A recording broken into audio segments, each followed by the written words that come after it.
Welcome to the Chestnut Children's Centre's Sewing for Beginners. To make your cushion, you need a 45 cm by 45 cm piece of paper. Draw your own design or simply use mine and download it from the link below the video. You also need the back of your cushion, which is 45 x 25 cm, and a good selection of fat quarters. Or you could get a bunting bundle, which also works well. Finally, you need Wonder or Bondaweb, which has a web on one side and paper on the other. You can iron this on, which I've done here, and you can now draw your designs onto the paper side and then cut your design out. To do the roofs, you might want to do them like this, so you don't waste any fabric. When you want to apply one bit of fabric to another bit of fabric, using Wonder or Bondaweb is a brilliant idea. It makes the sewing afterwards so much easier. Just arrange your designs, remove the paper, and then iron your designs onto the fabric. Now you're ready to sew them. I'm using a triple stitch, which looks a little bit more like a hand embroidered stitch, and on the Janome Flare it's the stitch 18.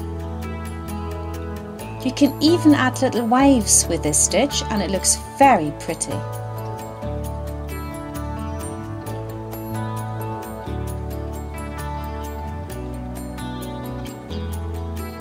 Now it's all sewn on, I can do my zip.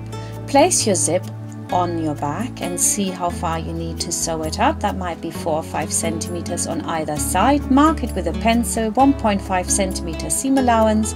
Transfer the markings and you're ready to sew.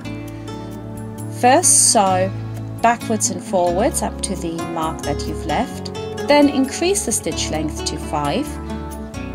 Go to the next marking, reduce the stitch length, go backwards and forwards, sew to the end, and then iron the seam apart. Next we want to sew across the zip so it can't come apart, and then we simply pin the zip exactly onto the seam allowance. Now we stitch the zip onto the seam allowance, and as you can see here, I've actually put my needle over to the left, and now I can just stitch it down from the other side. Make sure that if you have stitched it through the middle with a large stitch length, that you also open it up a little bit so you can get past it. Once you've done that, you can sew all the way around your zip and you're done. And there's the zip all nicely finished, just a good press. Now place both pieces right sides facing on top of each other and sew all the way around. I always sew a little bit of a curve in my corners, and that makes the corners much sharper, and you avoid having a sort of a pokey corner, which is not so nice.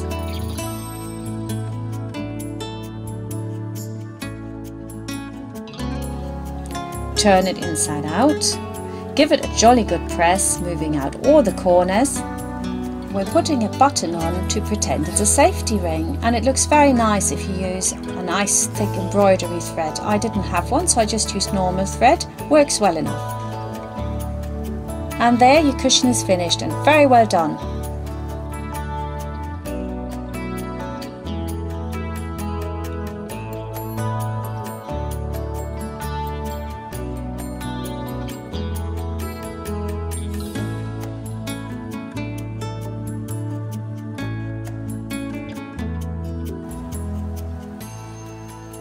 If you want to find out more about the courses that we run at the Chestnut Children's Centre, please just get in touch with the staff. They will be happy to help you.